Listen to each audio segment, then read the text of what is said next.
ইতিহাস কেবল কিছু ধুলো জমা শাল বা বিবর্ণ মানচিত্রের গল্প নয়। ইতিহাস হল রক্ত, ঘাম আর ত্যাগের এক অমর মহাকাব্য। আজ থেকে প্রায় 1400 বছর আগে আরবের তপ্ত মরুভূমি থেকে এমন এক অপ্রতিরোধ্য শক্তির উদয় ঘটেছিল, যা কেবল ভূ রাজনীতিই বদলায়নি, বরং বদলে দিয়েছিল পৃথিবীর চিন্তাধারা, সংস্কৃতি আর সভ্যতার গতিপথ। একদিকে পারস্যের সুপ্রাচীন অহংকার আর অন্যদিকে রোমান সাম্রাজ্যের দাপুটে আধিপত্য সবকিছুকে ছাপিয়ে তৌহিদের পতাকাতলে একত্রিত হয়েছিল এক বিশাল জনপদ। জন্ম নিয়েছিল এমন কিছু সাম্রাজ্য বা খেলাফত যাদের শাসনামল আজও বিশ্ববাসীকে বিস্ময়ে বিমূঢ় করে দেয়। কেউ প্রতিষ্ঠা করেছিলেন ন্যায় বিচারের চরম পরাকাষ্ঠা, কেউ অন্ধকার পৃথিবীকে উপহার দিয়েছিলেন বিজ্ঞানের অমলিন আলোকবর্তিকা, আর কেউ 3 মহাদেশ জুড়ে নিজের শাসনের তিলক এঁকে কাঁপিয়ে দিয়েছিলেন প্রতাপশালী রাজাদের সিংহাসন। কিন্তু কারা ছিলেন সেই কিংবদন্তি শাসক? কেন তাদের শাসনকালকে আজও বলা হয় মানব সভ্যতার স্বর্ণযুগ? আর কোন সে আদর্শ যা তলোয়ারের চেয়েও শক্তিশালী হয়ে মানুষের হৃদয় জয় করেছিল? আজকের এই রোমাঞ্চকর প্রামাণ্যচিত্রে আমরা সময়ের চাকা পেছনে ঘুরিয়ে ফিরে যাব সেই গৌরবময় অতীতে।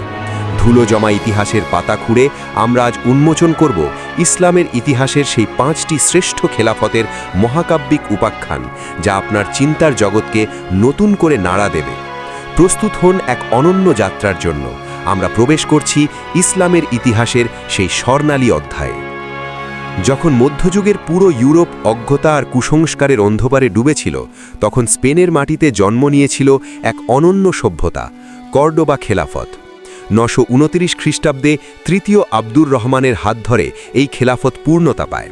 এটি কেবল একটি রাজনৈতিক শক্তি ছিল না, বরং এটি ছিল তৎকালীন বিশ্বের জ্ঞান, বিজ্ঞান এবং স্থাপত্যের সবচেয়ে আধুনিক শহর। কর্ডোবা শহরকে বলা হতো পৃথিবীর গহনা, যেখানে রাস্তার ধারে জ্বলত রাতের বাতি, যা সে সময় প্যারিস বা লন্ডনের মানুষের কাছে ছিল অকল্পনীয় এক কল্পনা। এই খেলাফতের সবচেয়ে বড় বৈশিষ্ট্য ছিল এর বিশাল সব লাইব্রেরি এবং বিশ্ববিদ্যালয়। বলা হয় কর্ডোবার কেন্দ্রীয় লাইব্রেরিতে প্রায় 4 লক্ষাধিক বই ছিল। মুসলিম, খ্রিস্টান এবং ইহুদিরা এখানে একত্রে বসবাস করত এবং জ্ঞানচর্চা করত। ইবনে রুশদ এবং আল জাহারাবির মতো প্রখ্যাত পণ্ডিতরা এখান থেকেই চিকিৎসা বিজ্ঞান এবং দর্শনের নতুন দিগন্ত উন্মোচন করেছিলেন। আধুনিক শল্যচিকিৎসার অনেক যন্ত্রপাতি আজও আল জাহারাবির আবিষ্কৃত নকশার ওপর ভিত্তি করে তৈরি হয়। স্থাপত্যের বিস্ময় কর্ডোবা মসজিদ আজও সেই সোনালী সময়ের সাক্ষী হয়ে দাঁড়িয়ে আছে। মূলত কর্ডোবা খেলাফতই ছিল সেই সেতু, যার ওপর দিয়ে হেঁটে প্রাচীন গ্রিক জ্ঞান আর মুসলিমদের আবিষ্কারগুলো আধুনিক ইউরোপীয় রেনেসা বা নবজাগরণের ভিত্তি তৈরি করেছিল। ইতিহাসের পাতায় 4 নম্বর স্থানটি দখল করে আছে বিশ্বজয়ী উসমানীয় বা অটোমান খেলাফত, যা 1299 থেকে 1924 খ্রিস্টাব্দ পর্যন্ত দীর্ঘ 600 বছরেরও বেশি সময় ধরে 3টি মহাদেশের ভাগ্য নির্ধারণ করেছে। এই সাম্রাজ্যের উত্থান ছিল আরবের তপ্ত মরুভূমি থেকে নয়, বরং আনাতোলিয়ার বীর তুর্কি যোদ্ধাদের হাত ধরে, যারা সেলুজকদের পতনের পর ইসলামের পতাকাকে পুনরায় ইউরোপের গভীরে নিয়ে যান। এই খেলাফতের শ্রেষ্ঠত্বের মুকুটে সবচেয়ে উজ্জ্বল পালকটি যুক্ত হয় 1453 সালে, যখন মাত্র 21 বছর বয়সী সুলতান মেহমেদ আল ফাতি অপরাজেয় কনস্ট্যান্টিনোপল জয় করে বাইজেন্টাইন সাম্রাজ্যের 1000 বছরের দর্প চূর্ণ করেন এবং রসুল সাল্লাল্লাহু আলাইহি ওয়াসাল্লামের সেই বিখ্যাত ভবিষ্যৎবাণীকে সত্যে রূপান্তর করেন। সুলতান প্রথম সেলিমের সময় খেলাফতের পবিত্র দায়িত্ব উসমানীয়দের হাতে আসার পর সুলতান সুলেমান দ্য ম্যাগনিফিসেন্টের শাসনামলে এই সাম্রাজ্য তার মাসরিক শক্তি ও রাজনৈতিক শক্তির চূড়ান্ত শিখরে পৌঁছায়। তখন ভিয়েনার দেওয়াল থেকে কাস্পিয়ান সাগর এবং আলজেরিয়ার তটরেখা থেকে ইয়েমেনের নীল নদ পর্যন্ত প্রায় 50 লক্ষ বর্গ কিলোমিটার এলাকা ছিল এই খেলাফতের অধীনে। তাদের শক্তির মূল মেরুদণ্ড ছিল জানিসারি বাহিনী, যারা ছিল বিশ্বের প্রথম সুশৃঙ্খল এবং আধুনিক বন্দুকধারী পদাতিক বাহিনী। মাসরিক শক্তির পাশাপাশি উসমানীয়রা প্রশাসনিক ও স্থাপত্য শৈলীতে এক অনন্য উচ্চতা স্পর্শ করেছিল। তাদের প্রবর্তিত মিলেট সিস্টেম বিভিন্ন ধর্মের মানুষকে নিজস্ব আইন ও সংস্কৃতি পালনের স্বাধীনতা দিয়ে এক বিরল আন্তধর্মীয় সম্প্রীতি বজায় রেখেছিল। স্থাপত্যের জাদুকর মিমার সিনানের নকশা করা শত শত মসজিদ, ব্রিজ ও প্রাসাদ আজও ইস্তাম্বুল ও বলকান অঞ্চলের আকাশকে মহিমান্বিত করে রাখে। শুধু যুদ্ধই নয়, বরং নৌবিজ্ঞানে পিরি রেইসের নিখুঁত মানচিত্র আঙ্কন, চিকিৎসা বিজ্ঞানে আধুনিক হাসপাতালের ধারণা এবং ক্যালিগ্রাফি শিল্পে তাদের অবদান ছিল অতুলনীয়। দীর্ঘ 6টি শতাব্দী ধরে মক্কা, মদিনা ও জেরুজালেমের অতন্দ্র প্রহরী হিসেবে উসমানীয়রা ক্রুসেডার ও আধুনিক সাম্রাজ্যবাদের বিরুদ্ধে ইসলামের ঢাল হয়ে দাঁড়িয়েছিল এবং 1924 সালে এর অবসানের আগ পর্যন্ত তারাই ছিল মুসলিম উম্মাহের শেষ একক রাজনৈতিক শক্তি ও ঐক্যবদ্ধ প্রতীক। ইতিহাসের ক্রমবিকাশে 3 নম্বর স্থানটি অলঙ্কৃত করে আছে আব্বাসীয় খেলাফত, যাদের 750 থেকে 1258 খ্রিস্টাব্দ পর্যন্ত দীর্ঘ শাসনামলকে নির্দ্বিধায় ইসলামের স্বর্ণযুগ বলা হয়। উমাইয়াদের পতনের পর বাগদাদকে কেন্দ্র করে গড়ে ওঠা এই খেলাফত কেবল সীমানা জয়ের নেশায় মত্ত ছিল না, বরং তাদের মূল লক্ষ্য ছিল বিশ্বজুড়ে জ্ঞানের আলো ছড়িয়ে দেওয়া।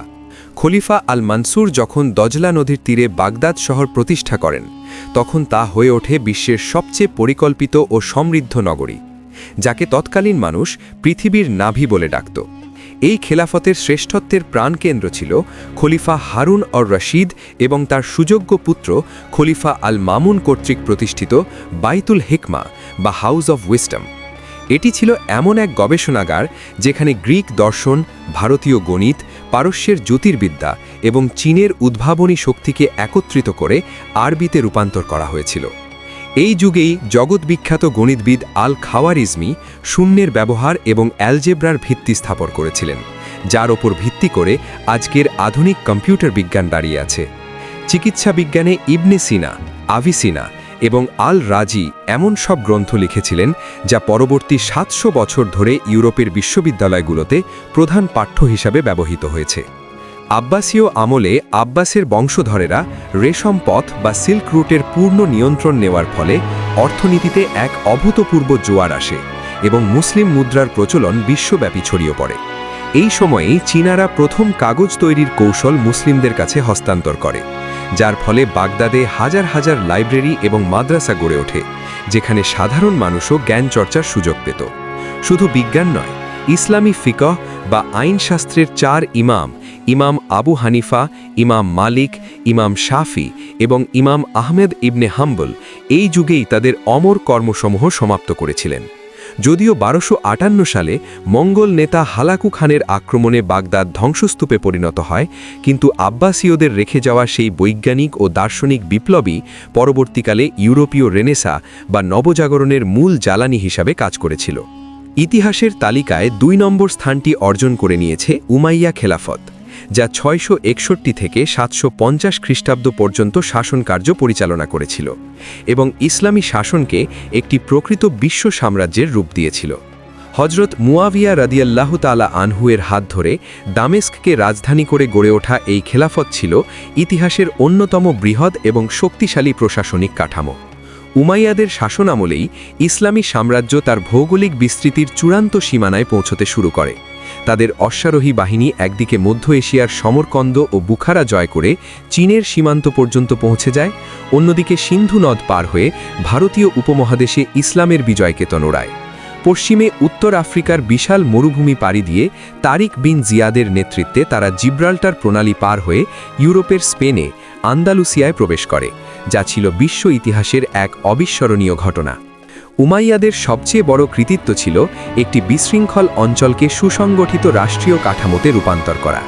খলিফা আব্দুল মালিক ইবনে মারওয়ানের আমলে আরবি ভাষাকে রাষ্ট্রীয় দাপ্তরিক ভাষা হিসেবে ঘোষণা করা হয় এবং প্রথমবারের মতো নির্দিষ্ট ইসলামী মুদ্রা দিনার ও দিরহাম প্রচলন করা হয়, যা বিশ্ব বাণিজ্যে একচ্ছত্র আধিপত্য বিস্তার করে। স্থাপত্য শৈলীর ক্ষেত্রেও তারা অমর কীর্তি রেখে গেছে। জেরুজালেমের ডোম অফ দ্য রক বা কুব্বাত আস-সাখরা এবং দামেস্কের উমাইয়া মসজিদ আজও তাদের শিল্পমনা উন্নত রুচির পরিচয় দেয়। এই খেলাফতের অধীনেই ডাক যোগাযোগ ব্যবস্থা বা আল বারিদ এবং সুশৃঙ্খল প্রশাসনিক বিভাগগুলো গড়ে ওঠে, যা পরবর্তী সকল ইসলামী সাম্রাজ্যের জন্য একটি নিখুঁত ব্লুপ্রিন্ট হিসাবে কাজ করেছে।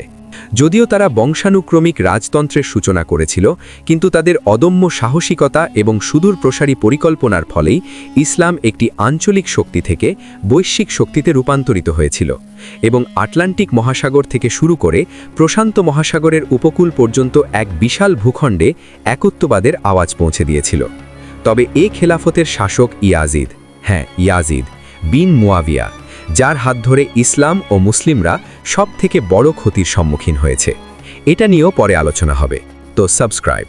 ইসলামী ইতিহাসের শ্রেষ্ঠত্বের শীর্ষে এবং আমাদের তালিকার 1 নম্বরে চিরস্থায়ী আসন দখল করে আছে খোলাফায়ে রাশেদিন 632 থেকে 661 খ্রিস্টাব্দ। এটি কেবল একটি শাসনকাল ছিল না, বরং এটি ছিল মানব সভ্যতার ইতিহাসে ন্যায় বিচার, সাম্য এবং আধ্যাত্মিকতার এক নজিরবিহীন সংমিশ্রণ।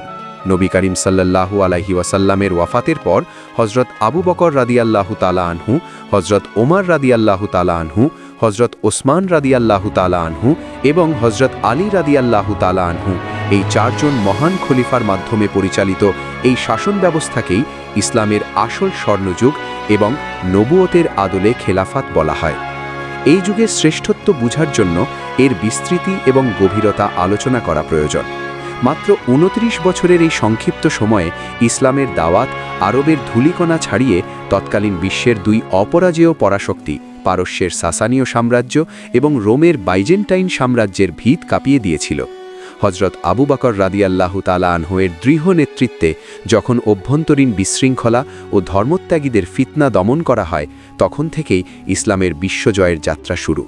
এরপর হজরত ওমর রাদিয়াল্লাহু তাআলা আনহুয়ের শাসনামলে ইসলামী খেলাফত এক বিশাল প্রশাসনিক রূপ পায়। তিনি এমন এক শাসন ব্যবস্থা কায়েম করেছিলেন যেখানে খলিফা নিজে তালিমারা পোশাক পরে সাধারণ মানুষের মতো জীবন কাটাতেন, অথচ তাঁর ভয়ে পারস্য ও রোমের সম্রাটরা থরথর করে কাঁপতেন। তিনিই প্রথম রাষ্ট্রীয় কোষাগার, বাইতুল মাল, বিচার বিভাগ এবং পুলিশি ব্যবস্থার আধুনিক কাঠামো প্রবর্তন করেন। খোলাফায়ে রাশেদিনের সবচেয়ে বড় বৈশিষ্ট্য ছিল তাদের জবাবদিহিতা। খলিফা হওয়ার পর তারা প্রাসাদে বিলাসিতায় মগ্ন হননি, বরং জনগণের সেবক হিসেবে কাজ করেছেন। হজরত উসমান রাদিয়াল্লাহু তাআলা আনহুয়ের আমলে ইসলামী সাম্রাজ্য উত্তর আফ্রিকা থেকে শুরু করে মধ্য এশিয়া পর্যন্ত বিস্তৃত হয় এবং পবিত্র কোরআনের সংকলন ও কপি বিতরণের মাধ্যমে মুসলিম উম্মার ঐক্য সুদৃঢ় হয়। অন্যদিকে হজরত আলী রাদিয়াল্লাহু তাআলা আনহুয়ের শাসনামল ছিল ইসলামের অভ্যন্তরীণ সংহতি এবং গভীর জ্ঞান চর্চার এক অনন্য অধ্যায়। এই যুগে মুসলিম শাসকরা তলোয়ারের চেয়ে চারিত্রিক মাধুর্য এবং ন্যায়ের শাসন দিয়ে মানুষের হৃদয় জয় করেছিলেন। এখানে কোনো রাজা বা প্রজা ছিল না, বরং আইনের চোখে খলিফা এবং একজন সাধারণ নাগরিক ছিলেন সমান।